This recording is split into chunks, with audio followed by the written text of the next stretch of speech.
Well, hi, everyone, and welcome to another episode of Women Like Me Stories in Business. I'm your host, Julie Fairhurst, and today I'm here with Victoria Pelletier. Now, she is living like we're jealous in Miami near the beach. Yeah, we wish we could be there, but that's okay. So today on the podcast, we are going to be talking about being executive speakers, transformation. So Victoria is known for her bold and direct and deeply inspiring message of being unstoppable.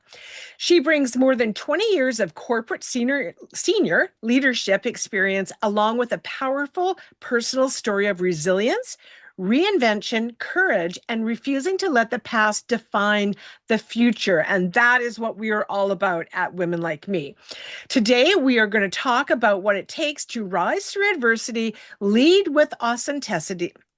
Stumbled over that word, build a powerful personal brand, and step into rooms where you may have once felt you didn't belong. Victoria, thank you so much for being here. I really appreciate it. Thanks for having me. I'm happy to be here. Okay, so let's start off, Victoria, by you telling us a little bit about yourself and the work that you're doing today. Sure.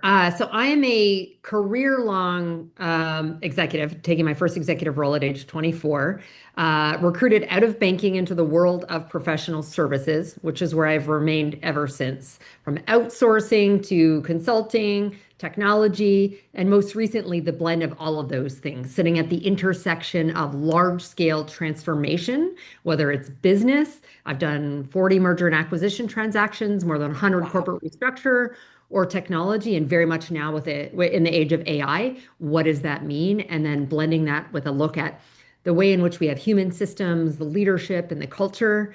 I've written several books. I'm a professional public speaker, and then beyond, and sit on boards. And beyond that, personally, I'm a wife, a mom to two adult children, a mom to a fur baby, fitness Oh, fanatic, foodie, and wine lover. oh, yay! That was fabulous. Okay, so your brand includes the word unstoppable. So, what does being unstoppable mean to you? It's very much my like life's motto and philosophy. I will not let anything prevent me from achieving the goal or objective that I set for myself.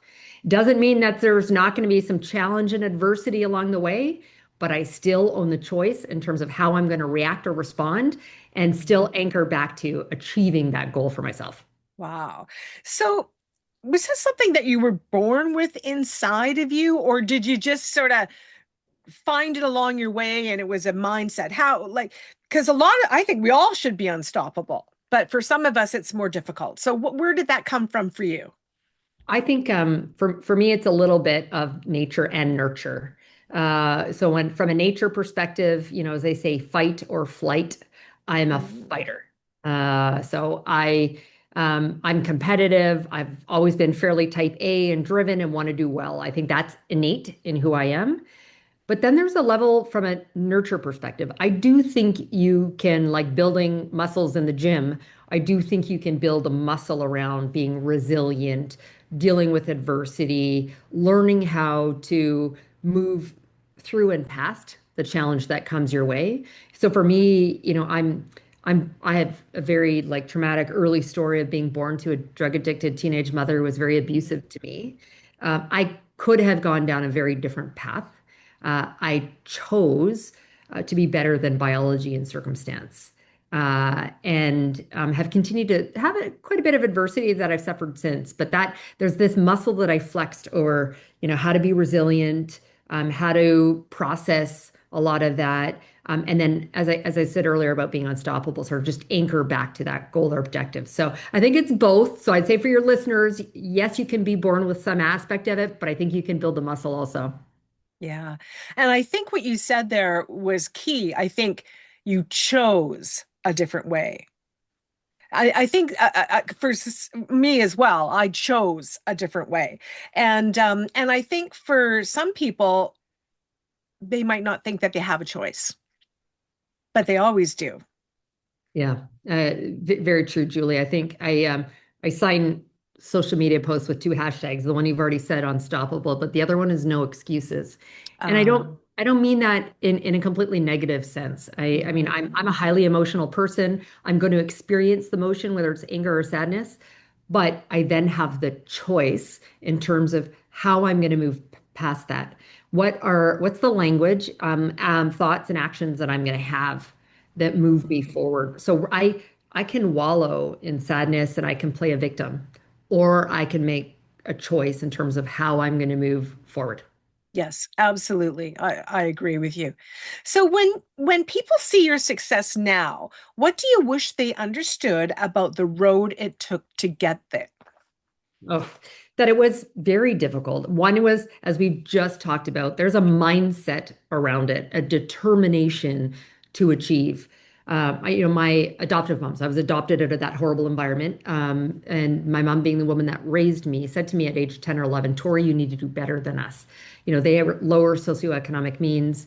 And so I had that determination, but a significant amount of hard work. I started working at age 11. I know that would not be allowed with today's child labor law. Mhm. My first leadership role came at 14. Wow. I worked multiple jobs throughout university. I did have a scholarship, but I lived on my own. So I didn't have the social life that my friends around me did. That was my choice. I bought my first house at 19. I bought my first company at 20. Wow. Some might not like what I'm going to say next. I took almost no maternity leave with each of my two children. My choice. I tell my Mhm. team, do as I say, not as I do, and you do whatever is good, right for you. Yes. That was again my choice. I remember when my kids were 6 and 2, that year I spent 220 days on the road, which would one tell you I didn't take vacation. But we had gone through 6 acquisitions in a matter of 18 months. And so, but at other times I made a different trade-off for my family, right? And so that's what I Yes. think people don't see is how much sacrifice and the significant amount of hard work that's gone into achieving the success that I've had. Yeah. And I think that if the roles were reversed and you were a man sitting here saying that, you wouldn't be saying, I know some of you are going to think badly about this or not agree with me. But I think we do what we do. I think we do what we think is right and what we need to do, and those things are going to teach your kids some pretty positive lessons as well. Agree, agree. I think Yeah. my kids would look back, and unfortunately, my ex passed away when my kids were 9 and 13. Oh, I'm And sorry. I made a decision. We were divorced, but had shared custody of our kids. And I had a job that had me, again, traveling, 50 to 80% of the time. I left that job, which I loved, to Yeah. move to one that had around 10% travel. So I could be there when my kids needed me most. Yeah. I think my kids who are 26 and 22 now would look back and recognize I did the right things, air quotes, at the right times, Yes. for what was important at that point. Yeah. Well, I came from a bit of a nasty background myself, and I was at a turning point, and I remember thinking, okay, you can stay, and a single mom, you can stay home, you can go on welfare, be there when your kids come home from school, or you can pull up your big girl panties, figure it out, and go out there and show them that life is also about sacrifices and about working. And we live in a society where you have to earn an income to survive. So what are we going to do? And I chose the same. So I experienced, I wasn't on the road as much, but I was definitely worked very long hours. So I get that. Yeah, and I taught my kids a good work ethic, Yeah. Yeah, exactly. which is important for this society. Oh, very much so. Yeah, yeah. So how did you move from surviving into intentionality, building a life and a career? Mm. I have a phrase I use for many things, from career to personal branding, which is strategic intentionality. And so for me, I'm very much a planner. And so going back to setting goals for myself, and planning, like I think of the last job that I've taken, and I've moved around every 2 or 3 years, in a large part because I do all this transformation work, and many times I architect myself out of roles.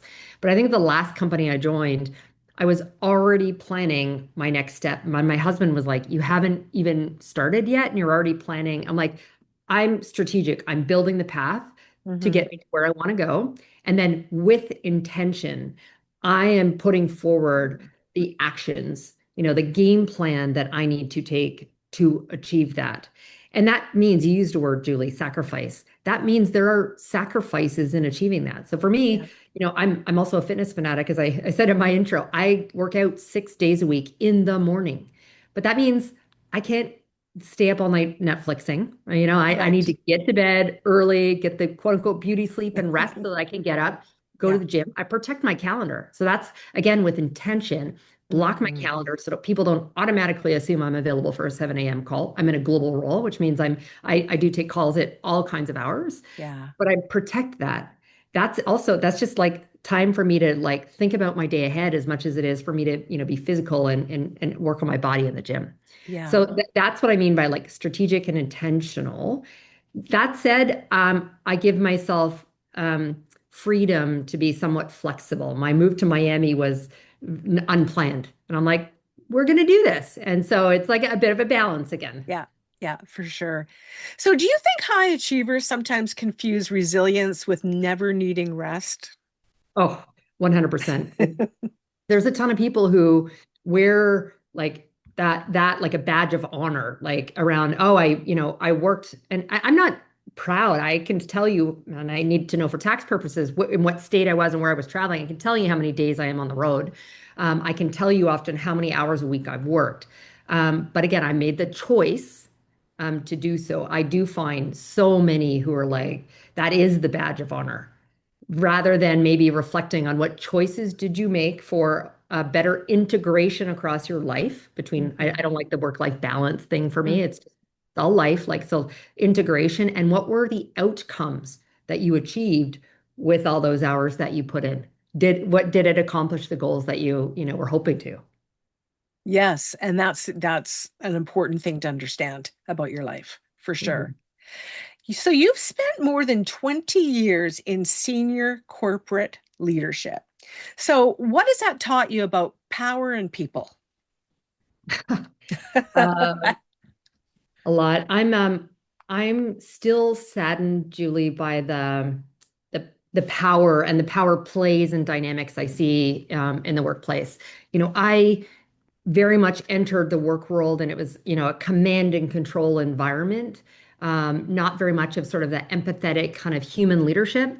I still see so much of that today, despite the fact that I think there was this huge rise and crescendo from employees now, and I think COVID helped with that. The headlines of quiet quitting and the Great Resignation, but that was employees demanding better and different. Yes. I call it whole human leadership. And I still see so many who get it wrong. I do a lot of work with CEOs and board members and do advisory around their transformation. And much of it is about power, people. And many times I think that that's like the afterthought, even with AI these days. I think about the change management and communications and enablement so much secondarily versus that which needs to be integral and upfront in terms of their strategy. Right. Yeah.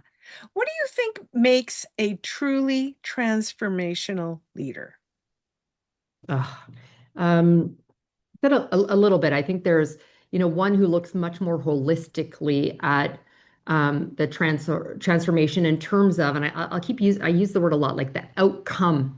So I Mm. think, I see, again, I've done all these M&As. They're like, great. So we are going to bring it. There's going to be synergy savings, right? We're going to bring there's cost that's going to come out of the organization. But then they don't start to think holistically around people. You're bringing together two disparate cultures. Are they going to work well together? Sometimes they don't get down far enough into the org structures in terms of making the decisions around who are going to go, who has not only the best institutional knowledge that might contribute to things like risk or the relationships with the clients that they serve. And so I feel like it gets made, at this very ivory tower, like without getting further down and starting to think around again the people and the process, and maybe there's, going to be there technology pieces to it, the transformation. And so again, it's like it's the stuff I don't think they teach you when you get an MBA. Quite frankly, Right. around a lot more of again, it's very financial, like the transaction pieces versus Yeah. again the people components. Yeah. What about leaders motivating people? What do they get wrong about motivating people? I don't think many of them, understand the deep intrinsic motivators, which are different. For many, it is power. They think that everyone Yeah. aspires to move higher up the corporate ladder, and it's all about money. But I think many of them don't invest the time to understand what is the motivator for that individual. We know it's not all the same, and they might not actually be capable of delivering the motivation, in which case they need to find someone else or something else that can help. Oh, that's a great statement. Yes, I agree. So, whole human leadership, what does that mean to you? That is a hard lesson I had to learn. I was not always the whole human leader.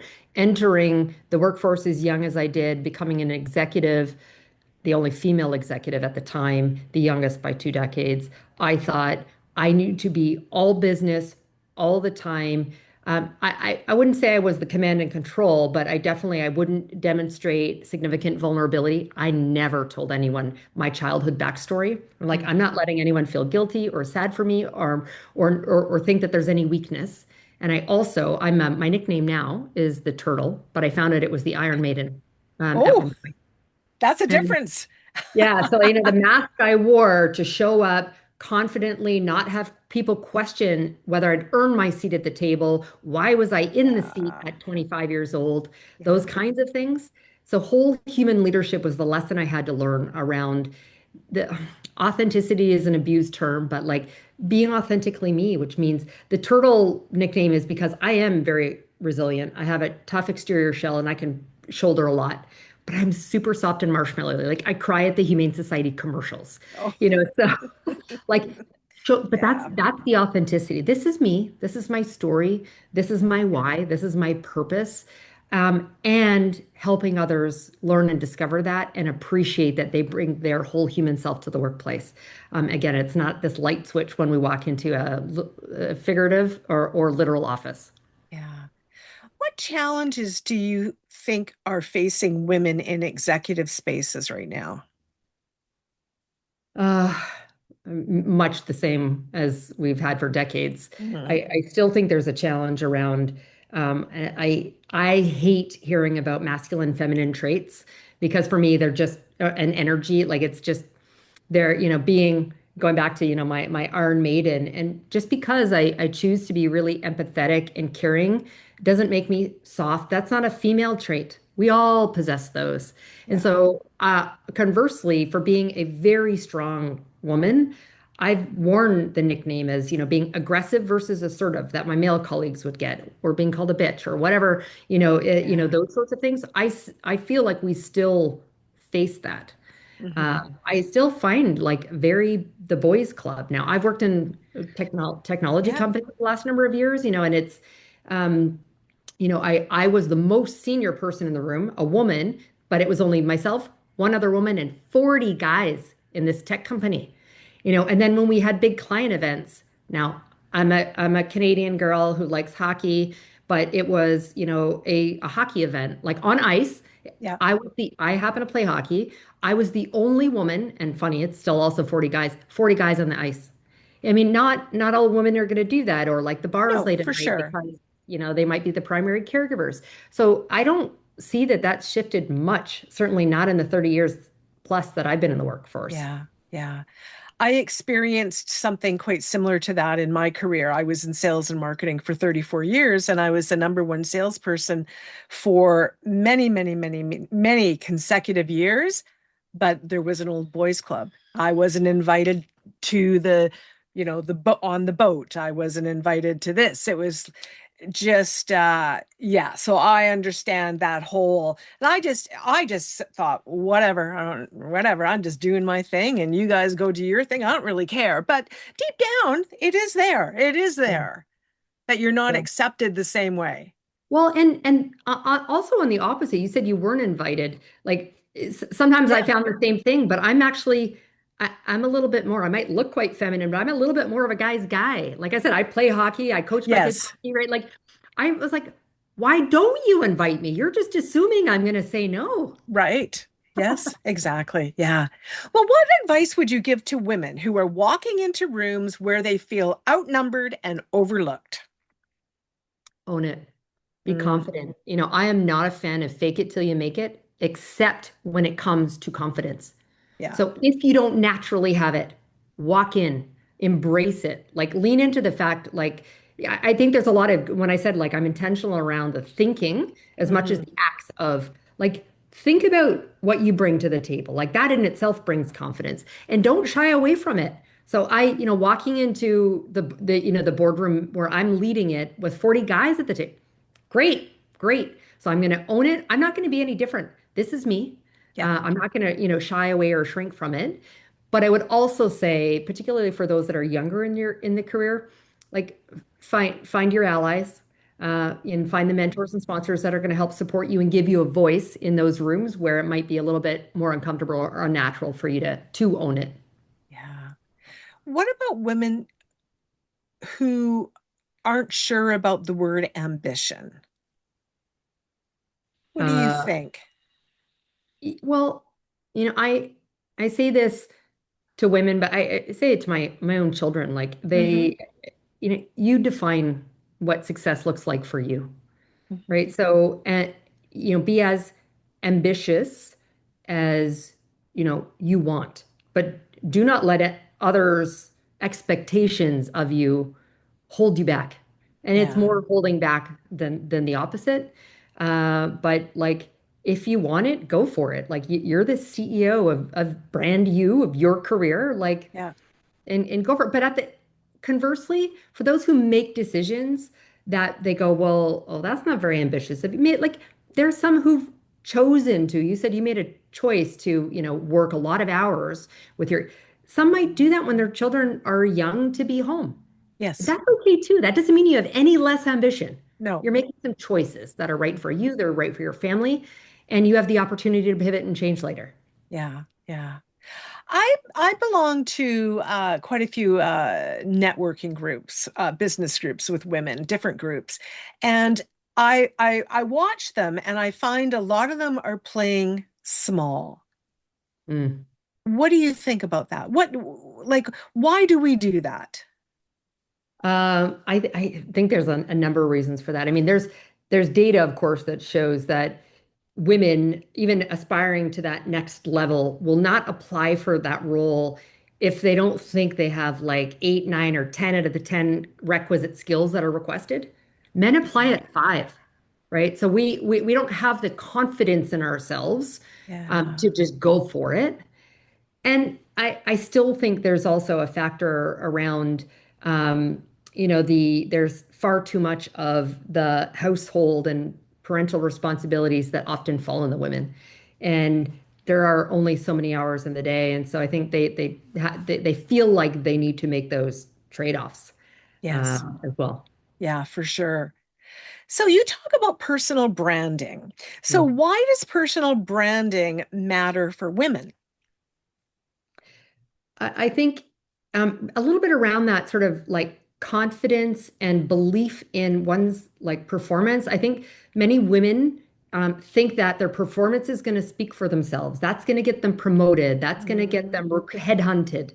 When that's not the case. So personal brand for me is exceptionally important for everyone, but yes. very much for women.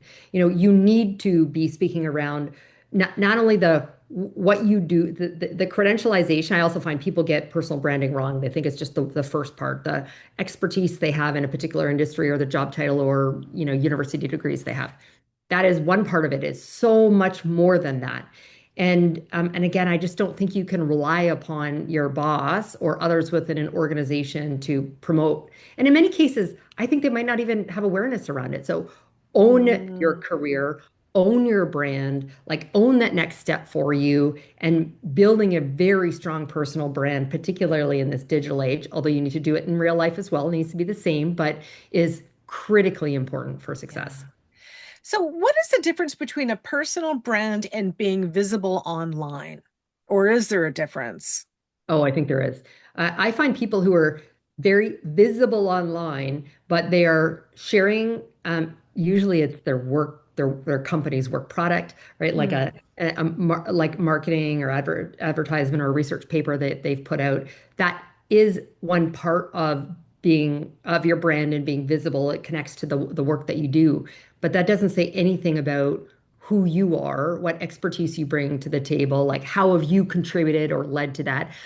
People do business with people that they yes, like, they trust, right? And yes. so otherwise it's just a cog in the corporate brand in promotion.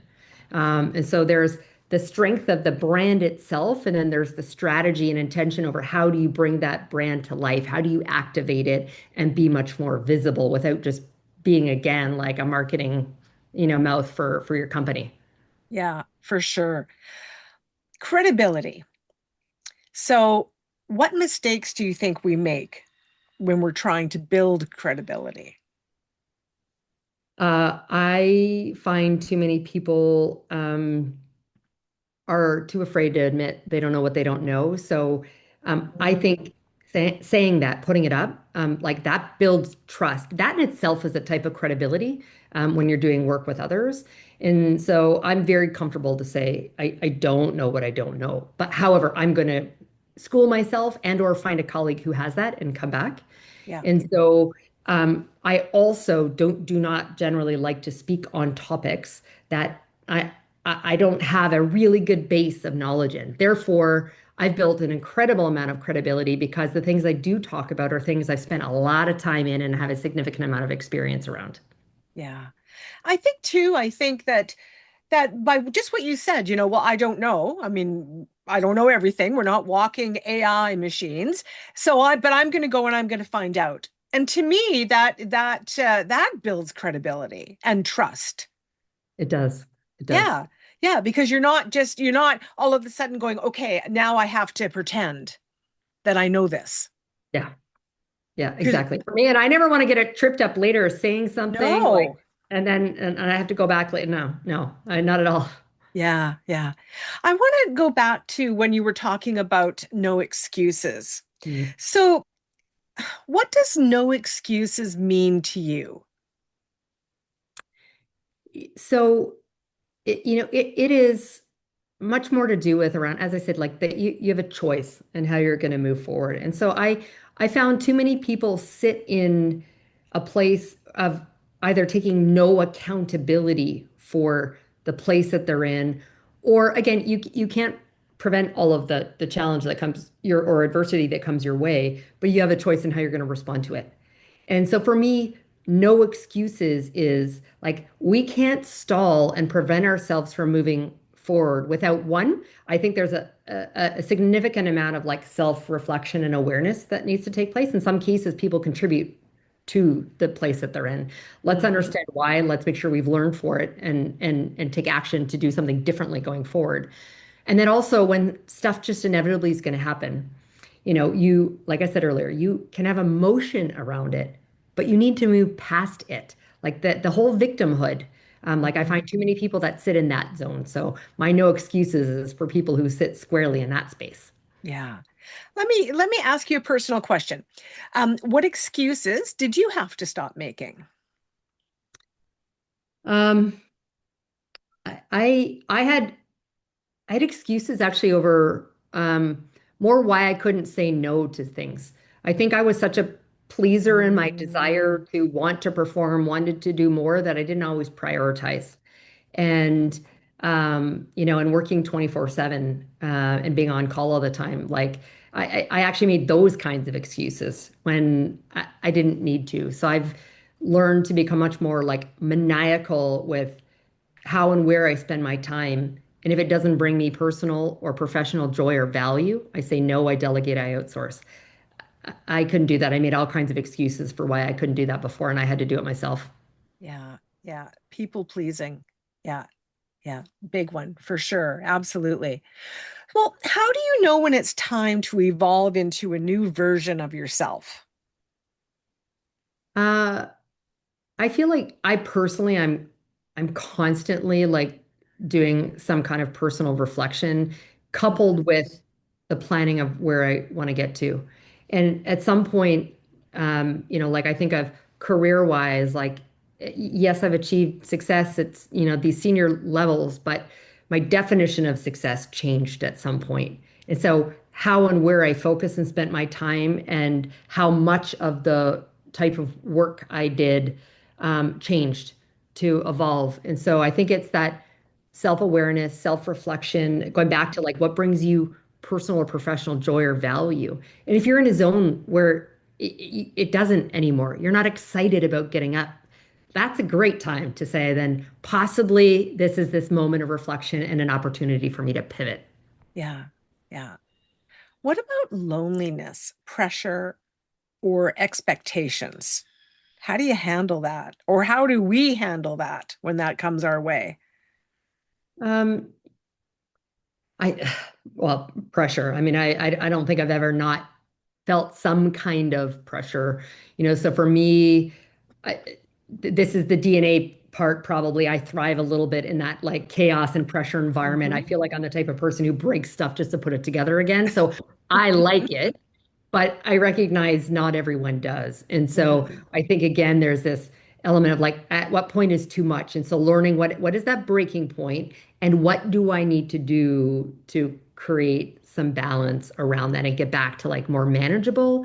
Is that, Hmm. do I need to say no? Do I need to get better at, whether it's time management, pushing back appropriately, or just changing priorities, Yeah. to that can create the pressure. And don't let others, like I've also been let others, it's probably more less pressure, more I felt heavy mom guilt as a, but it Mm-hmm. was I let others spend too much time and talking and getting into my head over that versus me personally. So sitting Yeah. with yourself, I'm fortunate. I to not that I haven't felt lonely to that third part. I do try, and although it's a smaller, I have a massive network, but my inner circle is tight. Yes. And I always keep a tight inner circle that prevents me. I'm very fortunate from ever feeling too lonely. Yeah. Yeah. Yeah. I thrive on pressure as well. Yeah. Yeah. Give To me be in sales, you have to. Yeah, yeah, yeah. Give me pressure and I can get it done. The worst thing you could ever say to me is, well, why don't you give me a call when you get a chance? Because you're never going to get that call. It Yeah. just won't happen. It'd be like, okay, let's book it right now. We need to, yeah, Yeah. because you just get so busy and the next thing you know, but pressure, I don't mind pressure. Yeah. So what would you say to a woman who feels like her past disqualifies her? I challenge the thinking. If it's a career pivot, which is Yeah. probably a little bit more where I see that, where she says, I'm not sure I have the requisite experience. So spend some time, like in some brainstorm, like many times, like I think not everyone's going to instantly understand your resume, your CV, and the qualifications you have, and therefore they think that's disqualified. Learn how to be great storytellers on that. Yes. Build the bridge for others in terms of where your past is applicable towards the future and how you can contribute to success and outcomes, in that new opportunity. That is fantastic advice. Absolutely. Use your story to help you instead of thinking that it's something that should be holding you back. Because it's all in the way you present it. And if you can find parts of your life that would reflect or be used within that position that you're wanting to go to, then figure out how to talk about that. Yeah, exactly. Yeah, just yeah, very helpful. Okay, so women who are underestimating themselves, what are you going to tell them?